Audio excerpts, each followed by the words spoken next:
Hello guys, welcome to my YouTube channel. आज हम लोग the science of falling in love का part 3 लेके आए हैं। और अगर आपने इसके पहले पार्ट नहीं देखे हैं तो आप हमारे डिस्क्रिप्शन बॉक्स में जाके लिंक है, वहाँ पे क्लिक करके देख सकते हैं, या फिर ऊपर आई बटन में क्लिक करके भी देख सकते हैं। तो चलिए बिना किसी देरी की हम लोग सीधा चलते हैं एक्सप्लेनेशन की तरफ। इस पार्ट में सबसे पहले हम ये देखते हैं कि शू चैंग अपनी फ्रेंड मेशी के साथ ब्रेकफास्ट के लिए भागते हुए कैफ़े जाती है। वो वहाँ जाके स्टीम बन्स ऑर्डर करती है और साथ ही साथ हम ये देखते हैं कि उसके जस्ट बगल में युवा खड़ा पाया जाता है और वो भी सेम स्टीम बन्स के लिए ऑर्डर करता है।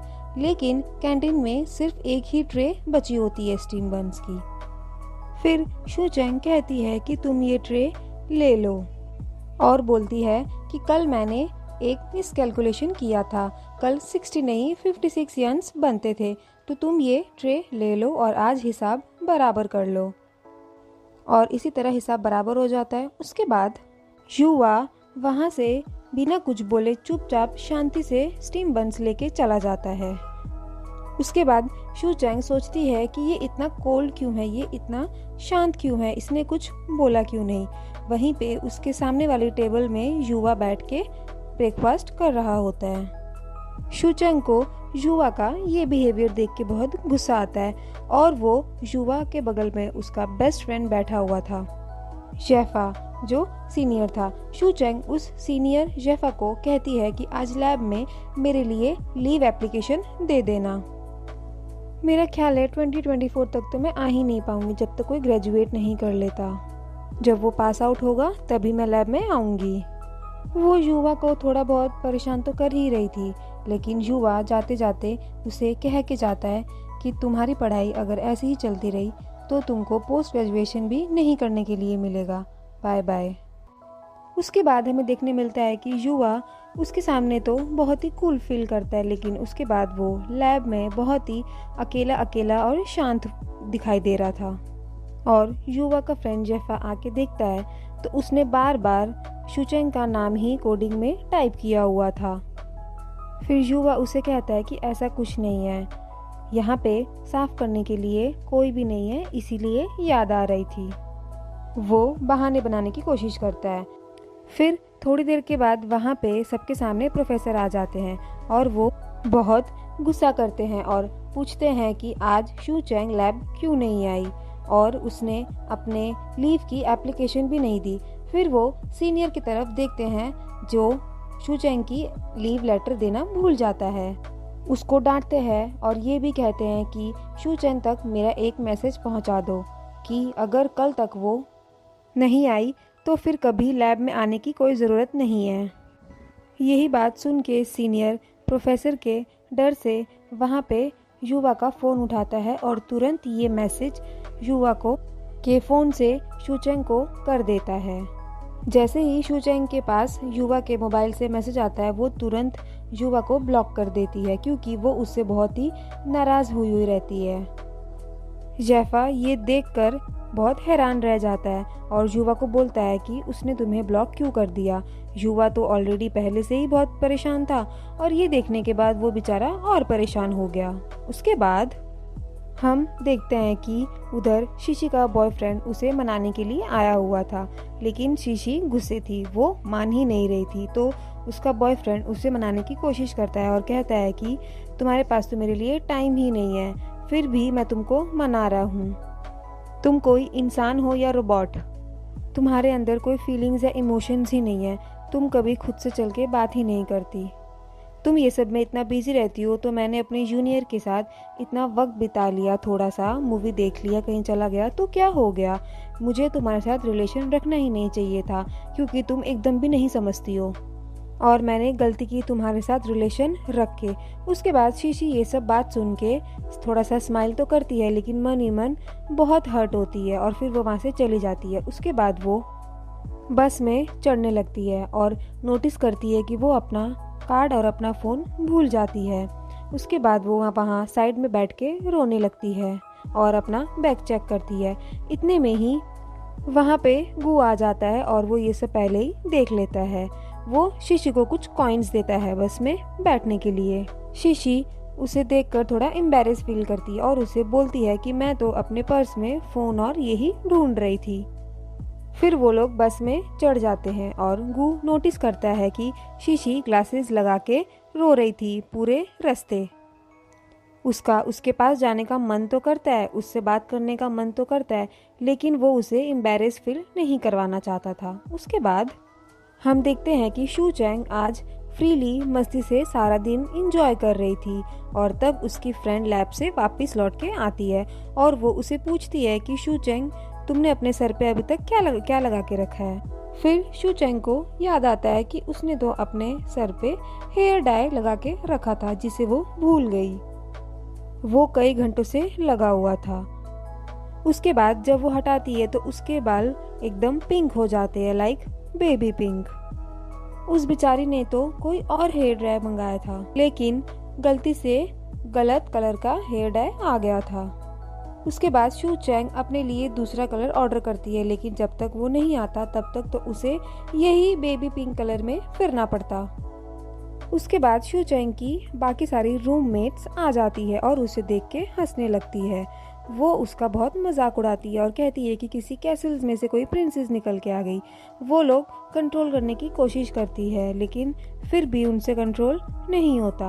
उसके बाद इतने में वहाँ पता चलता है कि उन लोग का मिड टर्म का रिजल्ट निकल जाता है और सबसे पहले उसने देखा कि शू चैंग क्लास में एकदम लास्ट 2 आई थी, मतलब कि लास्ट दूसरे नंबर पे।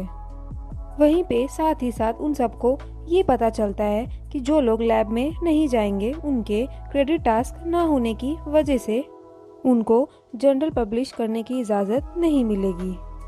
जर्नल पब्लिश नहीं होगा तो ग्रेजुएशन भी कंप्लीट नहीं होगी और डिग्री उन लोग को इसी शर्त पे मिलनी है कि जो लैब जाएगा। अब मानो जैसे कि बेचारी शू चैंग की तो किस्मत ही खराब है, पहले बाल पिंक हो गए, उसके बाद सेकेंड लास्ट आने की टेंशन और अब लैब जाने की टेंशन। उधर गू अपने लैब में बैठा हुआ होता है और उसी के पास कुछ लड़कियां गॉसिप कर रही होती है और बात कर रही होती है कि आज सीनियर उन लोगों को एक एक्सपेरिमेंट करवाने वाली है और वो सीनियर कोई और नहीं बल्कि शीशी ही थी। उसकी वही वाली वीडियो वायरल हो जाती है जो उस लड़की ने उसके ऊपर पानी फेंका था। वहाँ पे वो लड़कियाँ बैठकर शीशी के बारे में बात करती है और कहती है कि शीशी थोड़ी अजीब सी है, सुंदर तो है लेकिन वो किसी के और के बॉयफ्रेंड के साथ डेट कर रही थी। गू वहीं पे बगल में बैठा हुआ होता है और ये सब सुनता है तो उसे ये सब सुन के शीशी के बारे में बिल्कुल भी अच्छा नहीं लगता है। उसके बाद वहाँ पे शीशी आ जाती है और आज वो लोग फ्रॉक्स के बारे में एक्सपेरिमेंट करना शुरू करते हैं।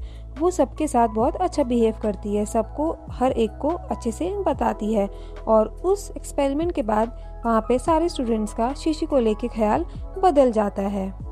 उसके बाद क्लास ओवर हो जाती है और सभी जाने लगते हैं, लेकिन गू लास्ट में जाता है। तब शीशी उसे रोक लेती है और उसे रोक के वही कॉइन वापस दे देती है और उसे कुछ भी बोलने का मौका नहीं देती और कहती है कि सी यू नेक्स्ट वीक। फिर बेचारा गू वहाँ से चला जाता है। एक्चुअली शीशी अपना वीक पॉइंट किसी को नहीं दिखाना चाहती थी। उसके बाद शू चैंग बहुत परेशान होती है और वो सोचती है कि अब तो उसके पास कोई और ऑप्शन नहीं है, उसको तो ना चाहते हुए भी लैब वापस जाना ही पड़ेगा। उसी के बाद उसको ख्याल आता है कि उसके तो बाल भी पिंक हो गए, अब वो बेचारी क्या करे, ऐसे बालों के साथ कहाँ जाए, कैसे ठीक करे। उसका मेन टेंशन युवा को लेके था कि अगर वो उसे ऐसे बालों में देखेगा तो वो उस पे हंसेगा, उसका मजाक बनाएगा। उधर हमारा जीनियस बॉय युवा, उसका आज लैब में दूसरा दिन था। उसका तो एकदम मन ही नहीं लग रहा था, वो बेचारा बहुत उदास था और शू चैंग थी कि आ ही नहीं रही थी। उसके बिना लैब बहुत सूना सूना हो गया था। उसके बाद इतने में ही शू चैंग वहाँ आ जाती है। वो अपने बेस्ट फ्रेंड के साथ वहाँ पे आती है। वो अपने बाल पिंक होने की वजह से अपनी बेस्ट फ्रेंड के पीछे छुपते छुपते आती है। इतने में ही सामने युवा आके खड़ा हो जाता है और उसकी बेस्ट फ्रेंड उसको और छुपा नहीं पाती है, वो सामने से हट जाती है और युवा शू चैंग को देख लेता है उसके पिंक बालों में। शू चैंग को बड़ी ही शर्मिंदगी महसूस होती है। इतने में ही उसका प्रोफेसर शू चैंग के पास आता है और उसके बाल पे उसका ध्यान जाता है और सबके सामने शू चैंग की इंसल्ट करता है और कहता है कि तुम 2 दिन से यही कारनामों की वजह से नहीं आ रही थी। तुम क्या हीरोइन बनना चाहती हो या पॉप सिंगर बनना चाहती हो? सबके सामने इंसल्ट करने के बाद वो उसे अकेले ऑफिस में बुलाता है। उसको बेचारी को ऑफिस में बुलाने के बाद भी उसे बहुत डांटता है। वो प्रोफेसर अपने घर का गुस्सा भी बेचारे यूजन पे निकालता है और गेट के बाहर युवा खड़ा होके सुनता है कि अंदर क्या हो रहा है, क्योंकि वो बहुत चिंतित होता है शू चैंग को लेके। प्रोफेसर उसे कहता है कि अपनी असाइनमेंट देखो जो तुमने मुझे क्लास में सबमिट कराई थी। तुमने 7 में से 4 सवाल ही करेक्ट किए हैं। उसके बाद उसे हाथ से इशारा करके बाहर भेज देता है। जैसे ही शू चैंग गेट के पास आती है और दरवाज़ा खोलती है, वैसे ही उसको वहाँ पे युवा दिखाई देता है। फिर युवा से पूछे जाने पर वो कहता है कि मैं तो सिर्फ विंडो साफ करने आया था। अब उसके बाद शू चैंग बेचारी अपने बालों से तो ऐसे ही परेशान थी। उसके बाद ये असाइनमेंट का भी टेंशन। असाइनमेंट के क्वेश्चंस उसे समझ ही नहीं आ रहे थे। वो ये चीज़ जेफा से शेयर करती है। उसके बाद युवा वहीं पे होता है और जेफा के हाथ से ले लेता है और कहता है कि ये तो बहुत बेसिक से क्वेश्चन है, अगर यही नहीं आएंगे तो तुम पास कैसे होगी? यही सुनने के बाद शू चैंग उसके हाथ से वो असाइनमेंट ले लेती है और कहती है कि मैं किसी से भी हेल्प लूँगी लेकिन तुमसे नहीं लूँगी। यही सुन के युवा को गुस्सा आ जाता है और वो कहता है कि लैब में इलेक्ट्रोड स्क्रैप पड़ी होती है, उसे कौन साफ़ करेगा? उसे साफ़ करने को बोलता है। अब उस बेचारी को साफ़ करना ही पड़ा। उसे इलेक्ट्रोड स्क्रैप साफ़ करते करते रात में बहुत देरी हो जाती है और वो लैब से बाहर जाती है। तब उसे युवा की बाइक खड़ी हुई दिखती है। उसे इतना गुस्सा आता है कि वो उसकी बाइक पे गुस्सा निकालती है और किक ही किक मारती है। ये मारते टाइम उसका पैर उसकी बाइक में फंस जाता है और वो बहुत कोशिश करती है अपना पैर निकालने के लिए, लेकिन वो नहीं निकाल पाती है। इतने में ही पीछे से युवा आ जाता है और युवा उसे हेल्प के लिए पूछता है तो शू चैंग मना कर देती है। बहुत नखरे दिखाती है और बोलती है कि मैं तुम्हारी बाइक के पास नहीं गई, वो खुद मेरे पास आई और मेरा पैर उसमें अटक गया। पागलों जैसी बात करती है। इन द एंड जब वो हार जाती है, उसके बाद युवा उसकी हेल्प करता है। वो बहुत मुश्किलों से ही अपनी बाइक से उसका पैर निकालता है। शू चैंग का तो जैसे सारा ही दिन आज का खराब गया था। उसके बाद शू चैंग लाइब्रेरी पहुंचती है। वहाँ पे वो देखती है कि उसकी सारी फ्रेंड्स ने उनका अपना काम पहले ही कर लिया था। वो वहाँ पे ऑलरेडी 2 घंटे लेट पहुंची थी। फिर वो वहाँ पे बैठ के अपना काम करती है, लेकिन पहले ही उसकी फ्रेंड्स का सारा काम हो जाता है तो वो लोग सब चली जाती है। वो अकेले बैठ के अपना काम कर रही होती है और काम करते करते उसे नींद आ जाती है। उसके बाद उसकी आंख रात 2:30 बजे खुलती है।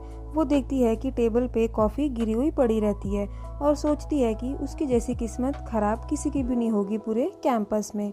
वो बहुत दुखी होती है। उसके बाद प्रोफेसर डू ने आज ही उसका होमवर्क चेक करना था। वो क्लास में एंड टाइम पे पहुंचती है। क्लास शुरू होने से पहले वो असाइनमेंट सबमिट कर देती है और कहती है कि सर अभी क्लास शुरू होने में सिर्फ 2 सेकंड बचे हैं, और ऐसा ही होता है। उसके बाद प्रोफेसर डू सबके सामने ये ऐलान करते हैं कि आज लेक्चर के बाद वो सरप्राइज़ क्विज़ लेंगे और उसके नंबर वो फाइनल टर्म में ऐड करेंगे। उधर शू चैंग जियाफा को मैसेज करती है और कहती है कि उसकी कोई तैयारी नहीं है, वो क्विज़ में उसकी हेल्प करने के लिए जूनियर क्लास में आ जाए। यही सारी बातें पीछे युवा सुन लेता है और वो जब उसे पता चलता है कि शू चैंग का क्विज़ है, तभी वो खुद क्विज़ लेने के लिए रेडी हो जाता है। शू चैंग की तो बेचारे की कोई तैयारी थी ही नहीं। उसके साथ वाली लड़की उसके बगल में बैठी हुई बोलती है कि वो उसे चीटिंग में हेल्प करना। इतने में ही शू चैंग देखती है कि क्लास में युवा क्विज़ लेने के लिए आया हुआ होता है। अब क्विज़ के आखिरी 2 क्वेश्चन बहुत मुश्किल थे। शू चैंग की साथ वाली लड़की उसे चीटिंग कराने के लिए कहती है। शू चैंग उसे इशारे में बोलती है कि उसे आंसर नहीं आता और वो ये समझ ही नहीं पाती। उस लड़की को ये सुनाई ही नहीं दे रहा था। इतने में युवा जोर से माइक पे कहता है कि क्या तुम्हें सुनाई नहीं दे रहा कि शू चैंग बोल रही है उसे नहीं आता। वो इतनी जोर से बोल रही है कि मुझे यहाँ तक सुनाई दे गया। इतने में ही क्लास में बाकी सब बैठे हुए धीरे धीरे हंसने लगे। शू चैंग को उधर बहुत शर्मिंदगी महसूस होती है। उसके बाद क्विज़ ओवर हो जाता है और शू चैंग युवा के पीछे पीछे जाती है और पूछती है कि वो कहीं इस चीटिंग के वजह से क्विज़ कैंसिल तो नहीं करेगा, लेकिन युवा उसको कोई रिप्लाई ही नहीं देता है। वो उसे बहुत नखरे दिखाता है और फिर जब वो आगे जाता है तो कुछ बास्केटबॉल प्लेयर के वजह से उसे टक्कर लग जाती है और वो ट्रैश कैन में ही अटक जाता है। युवा अपने आप को वहाँ से निकालने की कोशिश करता है और सामने शू चेंग उसका वीडियो बनाती है और उसके बहुत मज़ा लेती है। फिर युवा खुद बहुत कोशिश करता है लेकिन वो नहीं निकल पाता है। वो उन बास्केट बॉलर प्लेयर को ही उनकी मदद लेनी पड़ती है। फिर वो बाहर निकलता है और फिर वो देख लेता है कि शू चेंग उसकी वीडियो बना रही है और वो उसे कहता है कि ये वीडियो डिलीट करो, लेकिन शू चेंग वहाँ से भाग जाती है और फिर वो घर जाने के बाद उस वीडियो को बहुत फ़नी मीम्स बनाती है और उसे शेयर करती है। वो ये फ़नी वीडियो अपनी फ्रेंड को शेयर करने वाली होती है लेकिन गलती से वो लैब के ग्रुप में शेयर कर देती है। फिर जियाफा भी देख के वो वीडियो को बहुत हंसता है। उसके बाद जब वो देखती है कि उसने गलती से ग्रुप में वो वीडियो शेयर कर दी तो वो तुरंत ऑल डिलीट कर देती है। उसके बाद युवा भी ये चीज़ नोटिस करता है और सोचता है कि कुछ तो उसे फील हुआ होगा जो उसने डिलीट कर दिया ग्रुप से वीडियो। उसके बाद शू चेंग ने अपने बाल वापस ब्लैक कर लिए थे और जब वो युवा के बारे में मजाक उड़ाने जा रही थी तब उसकी फ्रेंड्स उसे बोलती है कि इसी हफ्ते लैब में वोटिंग होने वाली है तुम्हारे लिए। अगर युवा से दुश्मनी करोगी तो वो लोग शायद तुम्हें वोट नहीं देंगे और लैब से बाहर निकाल देंगे।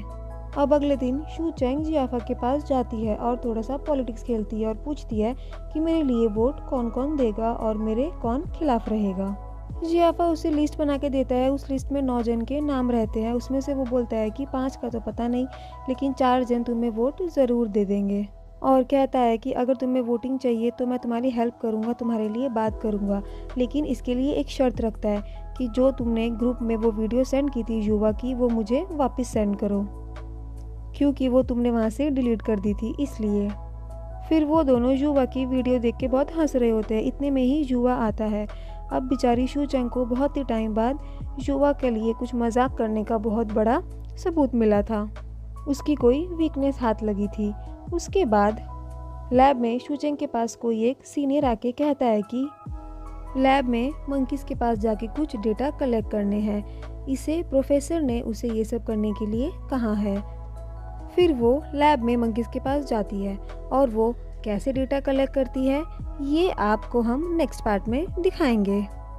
नेक्स्ट पार्ट देखने के लिए हमारे साथ जुड़े रहे।